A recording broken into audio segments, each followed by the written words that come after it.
Christian Men's Illustrated, the podcast. Jeremiah Johnson, Jake Waters, the man formerly of Colorado, but now I tasted the mountain. Yeah. Dude, I saw God.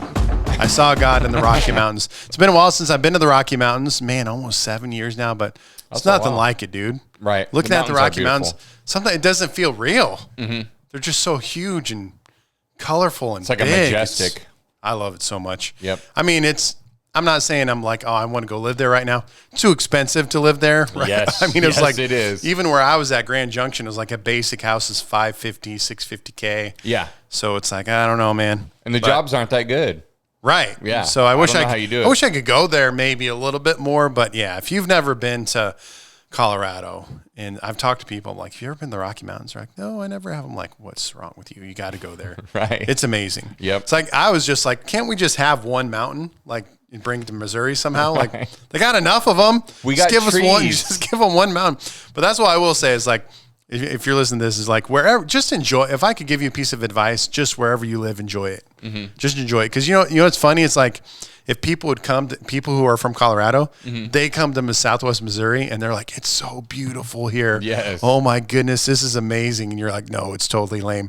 And then you go there and you're like, it's so amazing here. And they're like, oh, it's okay. So right. We always downplay where we live. So Southwest Missouri is beautiful. Yes, it is. Some very epic, beautiful parts. So just enjoy where you live. So here we are. We're talking about stuff that guys love, and we're getting into the thick of things here today. We'll get serious in just a second, but we probably should cover some football because we're in deep now. Yes, we are. We're 3 weeks in. We're week two. Excuse me. We're in week two. Let's go in NCAA football first. Okay. We're in week 3 already. I was like, what? We're in week 3. So just breaking down the top 25 a little bit there. We had Indiana over Indiana State, 73-0. Good job, Indiana. Oh, these teams that get waxed like that. It's like, wow, if you're on that team, what do you do? Just like let them score. I don't know. Ohio State beats Ohio 37-9. They're the number 1 team in America as it sits. Yep. Number 2, Penn State 52-6 over Villanova. And these teams are going to get into conference play, Big Ten, SEC. It's going to get harder and harder. LSU number 3 over Florida, unranked 20-10. Oregon Ducks. And again, if I was just my opinions. If I was a college elite level athlete, I would play for Oregon. Because of all the free gear that you get. Yes, they wear a new uniform every single week. That's it. All the merch, because they got Phil Knight of Nike, who just gives them everything. I'd play for Oregon. Yeah. Hands down. South Florida gets trounced by Miami 49-12. So South Florida was looking like they jump into the top 25. Right. They're looking good, legit. Can we make the playoffs? Then come down to reality. So exactly. Because that's from when they beat Alabama. And this is what happens when these like smaller school teams, they're undefeated and they're like, oh no, we could totally beat the big boys. And it's like, yeah, not really reality. No. So Miami beats them number 5 over, 18. So then Georgia Bulldogs, they get the overtime. No, not overtime. I thought it went to overtime, but 41 over Tennessee. So number 6 versus number 15 matchup. That was probably one of the games of the week. Then you bounce over to Texas, getting a 27-10 win is all over UTEP. They're ranked number 7, and this would be my top storyline. Arch Manning not looking like the Heisman. Everyone's like, Texas is easily going to win the championship. Arch Manning is going to win the Heisman, and Arch Manning is looking very, very average. He's not even looking like an NFL quarterback right now. So he's got to get things in check there. Good old Arch Manning. Yep. So they thought he was all. Sometimes it's not all about your last name, bro. You got to play the game. That's right. I do believe in him. I think he's got the tools and the skills. But, yeah, it's easier said than done, right? Yeah, absolutely. That's right. So Texas A&M, 41-40 over Notre Dame. Notre Dame, A&M was 16, and then Notre Dame was number 8. So big loss for Notre Dame. I would say that's one of my top stories as well, is that Notre Dame now 0-2. Ooh. And so they're still ranked number 8. They'll probably fall from that a little bit, but now they have some work to do, obviously. Illinois, who's not normally in the top 10, they're number 9 over Western Michigan, 38-0, no big deal there. South Carolina upset 31. They get beat 31-7 by Vanderbilt. Keep in mind, Vanderbilt is in the SEC. And so against South Carolina, they come up against one of those SEC teams and get beat. Gamecocks. Gets beat. Yeah. Yep. Number 12, Clemson loses to Georgia Tech, unranked, 24-21. Georgia Tech beat my Colorado Buffaloes earlier, so they're looking to be a legit team. Colorado's not. I'm just saying a lot of people, when Colorado got beat by Georgia Tech, it's like, oh, man, they got beat by a horrible team. Actually, a really good team. They'll probably get into the top 25 now that they're 3-0. Oklahoma looking great, 42-3 over Temple. Iowa State, they get the win over Arkansas State, 24-16. Then we have Arkansas. They're 2-1, but they lose to Ole Miss, 41-35. Their defense did not show up. But Arkansas is always in the mix. I do appreciate and value them. Yep. Dude, you're in the SEC is still pretty much the king with the Big Ten. So I think so too. There's no shame in that, right? No. When you lose Alabama 38-14 over Wisconsin, Alabama number 19, not used to seeing them that far down in the top 25. Number 20 Utah gets the dub over Wyoming 31-6. A few more here. Central Michigan loses to Michigan 63-3. Auburn 31-15 over South Alabama. And finally, Missouri Tigers 52-10 over Louisiana. They're in the top 25. There you go. Yep. A little bit of the breakdown. So my top stories are Arch Manning. I don't know. Is he a bust? It can't be a bust already, is he?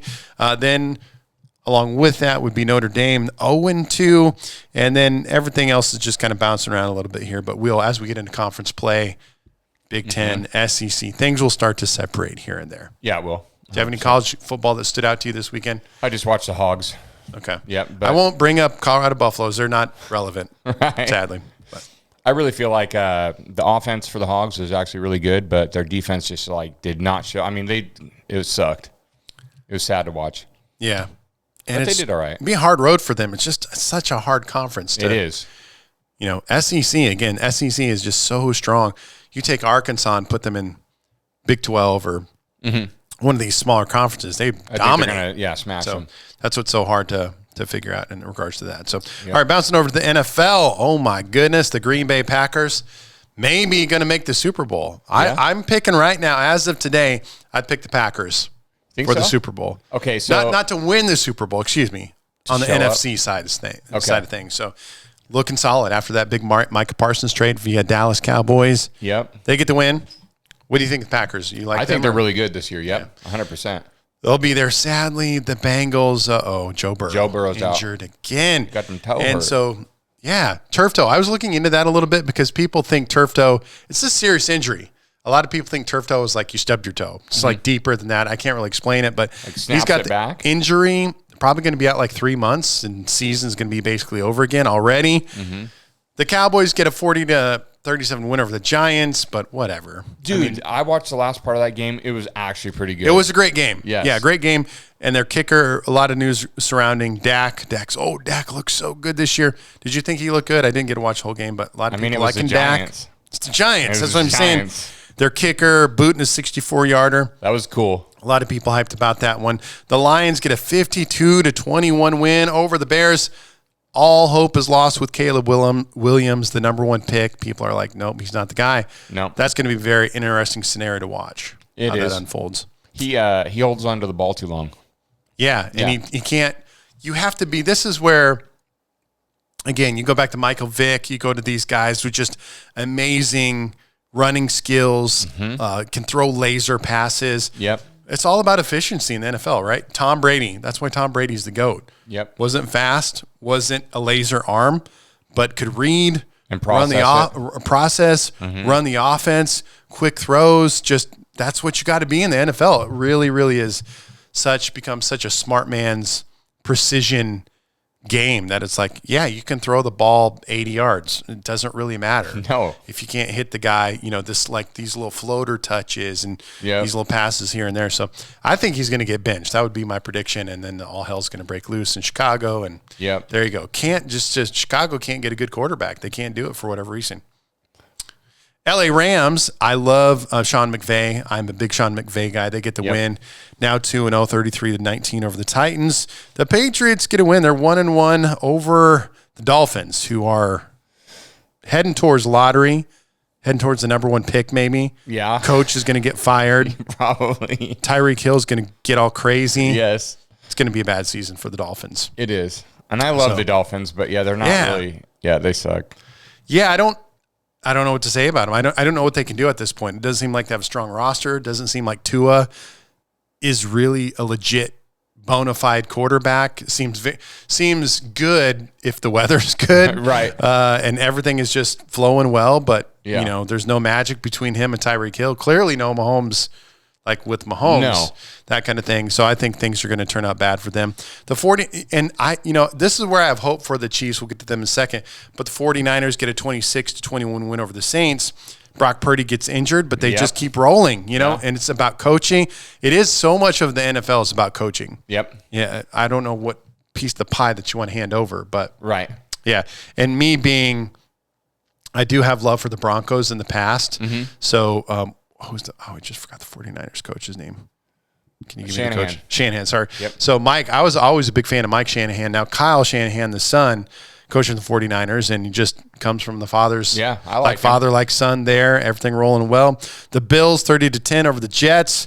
And if there is a year, I mean, I'm either Jared Allen or Lamar Jackson need to win this year or shut up. Retire, Right. Move on. They got to take it. I think this is, you got to seize the bull by the horns, whatever Yes, you want to say. exactly. This is the year to do it. So the Seahawks, though, they get a win over the Steelers. Yes. So Steelers feeling all good about themselves last week just because they got one win, and now they get a loss. 31-17. The Steelers, the Browns are just a disaster. I feel bad for my guy Shador. The big story, they get beat 41-17 by the Ravens. The big story this week, or one of the big stories, is Shador was supposedly going to get drafted. I saw that. By the Ravens. I was going to talk about that. Shador turns it down. Yeah. Yep. I don't know if that was a good idea or not. Do you think? Okay, so is that real or not? From the articles I read or sources, I guess I would believe it's real. Yeah. Okay. But I think that's, and I get it though, because it's like he wanted to play. Mm-hmm. But I don't know, man. It's like, Ravens are a really good team. Right. And I feel like that'd be a good team to go to because solid organization, great coaching. And as great as Lamar, he's not like super injury prone, but still he's a runner. He's like, that's the kind of dude that could go down any minute. Absolutely. That's the kind of guy that could be out just like Joe Burrow. They're not the same pressure, but so maybe a bad decision. I just think like the Browns are just a disaster. Yeah. You know? I would have much rather been with the Ravens than the Browns. Are they a team? Well, they didn't sell their soul to the devil because they haven't won anything. But I mean, it's like just a cursed team, man. Right. For sure. There's some of these teams like, how can they not get it together ever? Like there's overtime. People. I'm not saying we could run the team better. Right. As a fan, we're always like, oh, I could totally run this team better. Those kind of things. But yeah, anyway, they get trounced. Browns are just a disaster. And they can't even, they're asking Flacco, they're putting limited amount of points on the board and he's throwing it like 60, 70, whatever, just a ridiculous amount of times. Right. So the Colts, I would say thus far, they are the surprise team. Yes. They get a 29-28 win over the Broncos. They moved to 2-0. Broncos 1-1. Surprise team thus far. Now, who are they using? Who's their quarterback? Is that Jones? Yes, formerly of the Giants. Yep. Yeah, so the Giants kind of gave up on him. He comes to Indianapolis, gets the career resurrected. I don't know that he's a Super Bowl winning quarterback, but who knows? There you go. The Cardinals, they're 2-0, a little bit of a surprise, 27-22, although albeit against the Panthers. Right. And then we have the Chiefs. They fall 20-17 over the Eagles. Eagles, a lot of people are just saying these are ugly teams. These are not fun teams to watch. Eagles are ugly to watch. And the Chiefs, I will say, here's what I would say. This version, hopefully for them, this version of the dynasty is over. Right. If you look at the Patriots, there were multiple versions of the Patriots throughout that 20-year run, right? There was there's 3 different versions of championship winning teams there. So I think this version of the dynasty is over. Right. Now they still have Mahomes, they still have the coach, they still have ownership. Mm-hmm. So maybe they can reshuffle the deck, get some newer guys in there. Right. They could make a resurgence, but Kelsey is, I think, washed. Yep, I agree. And he should focus on podcasting, crushing our podcast like he's doing right now. Podcasting and they can't. Well, I'm not for sure when I'm watching it. It's like they can't get any explosive plays. There's no deep balls. Can't put points on the board. So Mahomes had more rushing yards than any of his running backs. He held it together and just like anything that they did have, it was him. I mean, Pacheco had some potential, right? The first couple years, but clearly he runs hard. He gives effort, but it's not enough. He's not he's just not an amazing quarterback. Mm-hmm. He gives effort every once in a while, but the running game is not explosive enough that defenses are scared of it for sure. and there's no deep balls, and Kelsey's just, I don't know, man. It's just so weird to watch them right now because I think last year they're making last year look like it was just luck, and they got those. So they're in so many 50-50 games that they got on the lucky side of. Now they're on the 50-50 games that they're losing them. Right. And this is the game that you play. So I know a lot of people are like, well, Worthy's going to come back. And then who's going to come back in week 6? Yeah, Rashid Rice going to come back. And then they'll just be amazing. So my prediction, they'll be a playoff team. But I think this version of the Dynasty, sadly over if you're a big Chiefs fan. Yep. Falcons get a win over the Vikings, and the Vikings 22-6. So Vikings, McCarthy, their quarterback, new quarterback. McCarthy questionable. Sucks. Yeah. Who knows? He's young. Keep in mind, did he even play last year? I don't know if he played at all. I don't think so. Yeah, he got injured in the preseason. Buccaneers get a win over the Texans, 20-19, close game. And the Chargers now 2-0 over the Raiders. So the only saving grace for the Chiefs right now is the Raiders are 1-1. Mm-hmm. The Broncos are 1-1. Chargers 2-0. So the conference is shaping up where they're not out of this. Right. They should get an easy win, you would think, this week over the Giants. They should. Okay, and Russ is actually playing ball. That last game Russ played. Yeah. And so they have, in totality, they have a fairly difficult schedule, but I think they can still get to 9 wins, maybe 10, and get back in the playoffs. But I don't think, like I said, Jared Allen, Lamar Jackson. Allen, Josh Allen, Lamar Jackson. You got to do it this year. Yep. So there we go. A little football talk. So I guess my power rankings right now, I'm putting on the top of the mountain. I'd put the Packers. I think they're the team to beat. Okay. I'd put Packers, still the Eagles in there. Mm-hmm. Bills. I think the Chargers are something Ravens. to watch out for. Who? The Chargers. I looked at their whole schedule that they have ahead of them. They're going to the playoffs for sure. Yeah. Oh, yeah. Jim Harbaugh, I like him. Yep, I like him too. So there we go. Any other football thoughts, or I'll turn it over to you there, Jake Waters? No, I think we're kind of like on the same page as a lot of that stuff. It was really good watching the Seahawks game because DK Metcalf is playing with Rodgers now for the Steelers, and it was funny that DK couldn't get nothing done. He's all mad. Yeah, I loved it. At Rodgers? Yeah, well, yeah, you could tell he wasn't really getting fed, and then Rodgers he always throws like bad passes, and then he's like, has that dumbfounded look on his face. He is. So I used to kind of like him. I was like on his side for a little bit, and he's just so arrogant. Yeah. And a jerk. You can tell he's like, and then when you listen to some of the interviews, it's like, yeah, this guy's not a good guy. No. I'm not for sure. He's one of the guys. So like, I'll say this real quick, guys, if you're listening, watch these websites that they'll do like, the 10 Christians NFL players. Have you seen some of these articles where like, I've seen these before. They're like, here's the 20 NFL Christians that love Jesus. And he used to be on some of those lists. He is not a Christian, dude. No. Aaron Rodgers? No. He's into some other stuff. He's into all kinds of funky stuff. Yep. So anyway, I won't throw him under the bus. There we go. Yeah. So, no, I watched the interview with him and Tucker Carlson, and like some of the stuff that he said he's into is he's like goofy. You should be following, like reading your Bible instead of some of the things that you're trying to find healing in. Yeah, he's trying to find healing in the Rocky Mountains. He's trying to find healing in the rock instead of the rock that is Jesus Christ. We won't get on that. The Rock losing some weight, but anyway. Dude, I seen that, Mr. Pebbles. Yeah, he's off the juice, man. Yep. Yeah, it looks like he's off the juice and he's on the Ozempic. Oh my goodness. All right, you got a story? I have a story in spiritual talk. One more story in spiritual talk. You got anything else? Nope, that's Any stories? Okay. Yep. So a lot of times when I tell people, again, this is more like older dudes at this point. I would say guys that are 60 and over. Mm-hmm. If I walk up to and I'm like, hey, my name is Jeremiah Johnson. They're like, oh, I love that movie, man. Oh, right. And it's always associated with one, Robert Redford. Not necessarily. I think he's kind of before my time. Like he's not super old school, but like his prime was, I don't know. I think like 60s, 70s or 70s, 80s or whatever. Yeah. Anyway, Robert Redford dies when? at the age of 89. Today, actually. Oh, dang. So Robert Redford, the legendary leading man with boyish good looks and charm, who played Jeremiah Johnson. That's right, everyone. He was the heartthrob. He dies.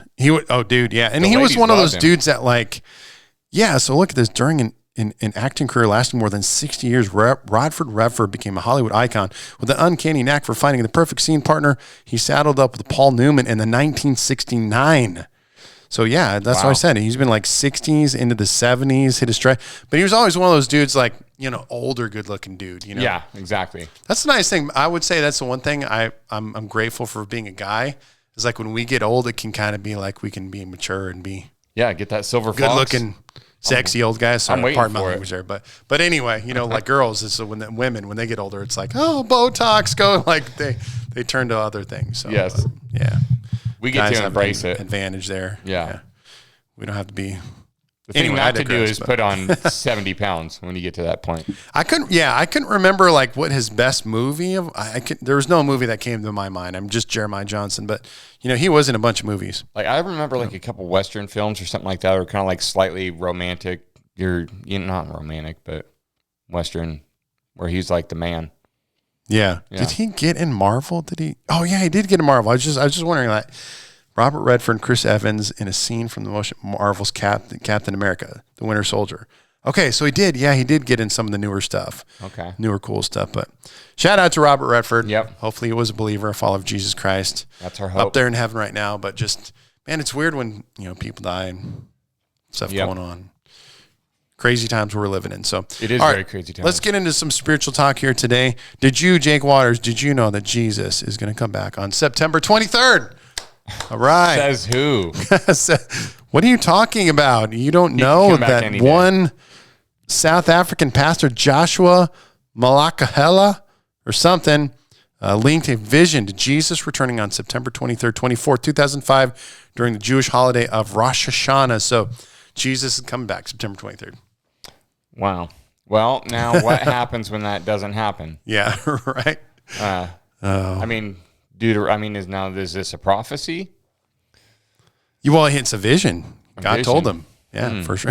So, no, it's, I just bring that up because, again, I was listening to, it was Faith and Friction podcast. I found that one. I started listening to that one I've gotten into the last couple of weeks on the Nephilim, some podcasts on the Nephilim. Yeah. I can't speak intelligibly to that really. Right. But I've done quite a bit of research Nephilim on that. and like aliens and like giants and stuff like that. But anyway, then they kind of crossed over and dabbled in some of that Return of Christ, or however they got involved in that or whatever. But yeah, so anyway, the Return of Christ, I've always shied away a little bit from that as a pastor and a speaker because, number one, my big annoyance or pet peeve about the book of Revelation is most people who tend to talk about it act like they know everything. Right. And that really bothers me. Right. Because Revelation is such a mystery.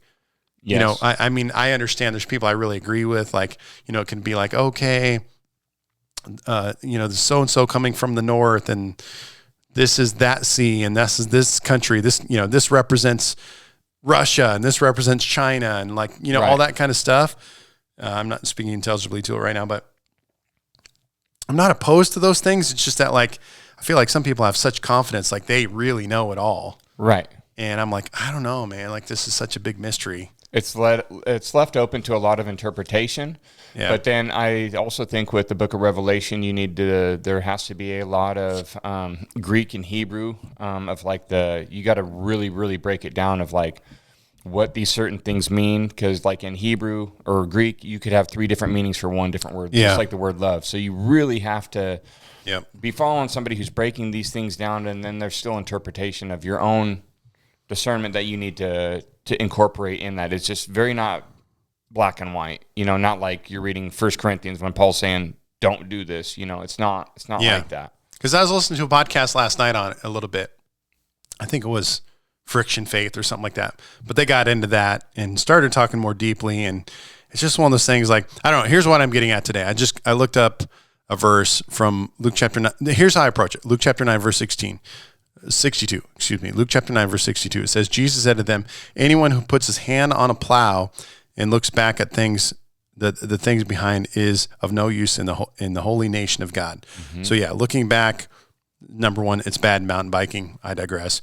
But I think that's like just my overall thing is like and I heard this from a guy on another podcast, just keep your hand on the plow, keep working. Yep. Keep doing the work of the kingdom. Right. It's going to happen. We're in the last days. Yes. It's going to happen. We should have anticipation. Yep. Excitement. Yes. We're looking forward to it. avoid lukewarmness. Yes. Stay hot, you know, passionate, but just keep your hand on the plow. And as you do that, and we're putting in that work for the kingdom, then Jesus is going to come back and say, well done. Exactly. If we're doing it with a pure heart. So I don't know. That's just where I land all the time. Cause yes, you know, I listen, I study the Bible. I read the Bible. Yep. I'm a pastor. I'm educated, but it's just like, I just don't know, man. Right. And so what do we do with that? You know, and then we do with every time that, you know, we've lived long enough, year 2000, 1999, whatever, Jesus is coming back. Right. It's like that one time, a few years back, there was like the blood moons or whatever it was. Oh yeah, everybody's tripping. I went out and looked at that, and I was like, man, I thought Jesus coming back was going to be a little more exciting than this, you know? And right. he never came back, you know? It's just that kind of thing. So I don't know. It just my advice for us as guys, we should be well studied. Yes. We should be aware, looking into things, using the wisdom of the Holy Spirit that lives inside of us. But yet, hey man, like here's what I do know is like I'm keeping my hand on the plow. I'm doing what God's called me to do. Yep. I'm living with anticipation. I'm making sure that I'm making the most of every opportunity. Right. Preaching, praying, yes, sharing, and that's what I'm going to do. And exactly. at the right time, Jesus is going to come back. And that's the thing to keep focused on, because I've seen people do this. They get tweaked out on Revelation. They're like, well, what does this mean? Yeah. What does that mean? And all of their focus is on that. And then their main focus has gotten off of making the Great Commission, or, you know what I mean, helping the poor, or, you know what I mean, trying to keep in the main thing. They're off over here looking at trying to make something out of anything, you know. So it's like keeping your head on the plow. Don't look back. That's what we gave up all that stuff behind, right? No reason to live in the rearview mirror. Yeah. Who was L.A. Zerwilli? What is the guy in the Nephilim? Like he gets deep. He's like, listen, I'm in the deep end of the pool here. Okay. Right. He kept saying that I'm in the deep end of the pool. Cause he's talking about like aliens. He's one of those like aliens are manifestations or like the demons essentially. I would say so. He still thinks like the Nephilim exist in parts of the earth. And so anyway, I'm not trying to talk because like, I'm not trying to say my opinion because I don't have it on really at all. Right. But he was just getting in deep stuff. But at the end, he was like, hey, I'm not for sure on a lot of the stuff. And exactly. I'm just keeping my hand on the plow. Yeah. Just keeping my hand on the plow. And he kept saying, I was like, I just like that, you know, because we can get really distracted by this stuff. And I don't want to get, you know, the other thing is like the one thing I get so scared of when I read the Bible is like the Bible says multiple times in the New Testament, don't be carried away by false teaching. False prophets, you know. So it's like with some of this stuff, man, it's like that's what I thought about when you told me that you get that date. Yeah, you know? and it's like I don't want to get caught up in that kind of stuff, you know. And we've, I guess, most recently, I would say, like with a lot of Trump election stuff, more like 2020, you know, when Trump lost, and you know, there are just all these prophetic words and people, you know, and people then giving false prophetic words, and then scrambling to like adjust the prophetic word so as not to ruin their ministry. And it's just like, bro, we got to stay in the word. Yep. Keep the hand on the plow, doing the work of the kingdom. Absolutely. Staying close to the heart of God.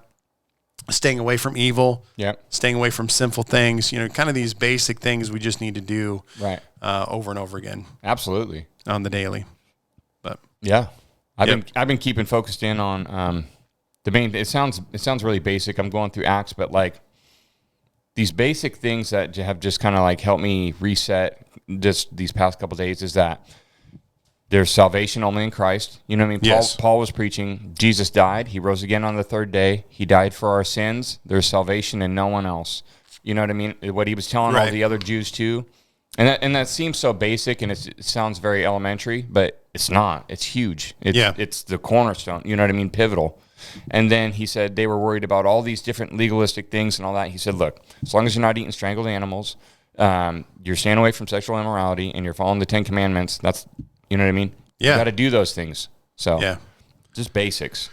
Simple faith. Yes. Yeah, simple faith. And that at the end of the day, it comes down to that, right? At the end of it, it's like Jesus is just looking into your heart, you know, is like, here's a great example is, I made this great, not a great story, but so I was a leadership day meeting the other day, and the pastor, I really appreciate him. I never heard him speak before. Some book, I don't remember the name of his book. I apologize, sir. But anyway, one thing he did say that I took away from that day was he said he was pastoring a church, things were growing. He said he was praying like 2 hours a day and all this kind of stuff. And a lot of people in his church were saying like, man, you just look sad all the time. Like you look like tired and sad and wore down all the time. And so he said he started praying about that. And God was like, I don't know you. He's like, when you pray 2 hours a day, but all we do is talk about the kids. And he said this specifically. He said, God said to him, I want to date you. I want to have a date with you, a regular date with you. Because when you pray, all you're doing is praying about ministry. When you do, you're praying about other people, right? And so like he had to reset his relationship with God and bring it back to a place of like knowing him. Yes. He got so caught up in ministry that like he didn't know Jesus. He used the illustration of like a husband and a wife that have kids. Right. And then after 20, 30 years of marriage, the kids move out and they get divorced because they don't know who that person is anymore. Right. He's like, that's where I was at in my relationship with God. Dang. It was like I was doing all the stuff. Wow. But I didn't know him. It was like that's the challenge. Just keep knowing him and all that stuff. And all this world of ministry and that I'm in, it's like successful and numbers and all this kind of stuff. Just that's not the end game. That's not the goal. And the goal is knowing him. That simple. That simple of like Jesus said, one day we're going to stand before him and he's going to say, well done, good and faithful. Or depart from me, I never knew you. Yeah. I want the first one. Yeah. I mean, just that simple. Like, do I know Jesus? And so, yeah. Yep. That's my first one. I want that.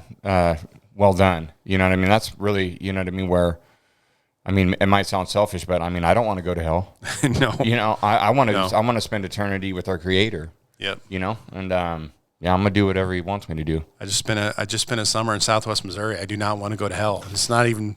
There's farther south and hotter places. So anyway, all right, man. Any other final thoughts? That's it. All right, there we go. NFL continues. Life continues. God is good. Appreciate you guys listening. Like, share, subscribe, all that kind of good stuff. We'll talk to you next time. Yep. And goodbye to Colorado for a little while. Bye.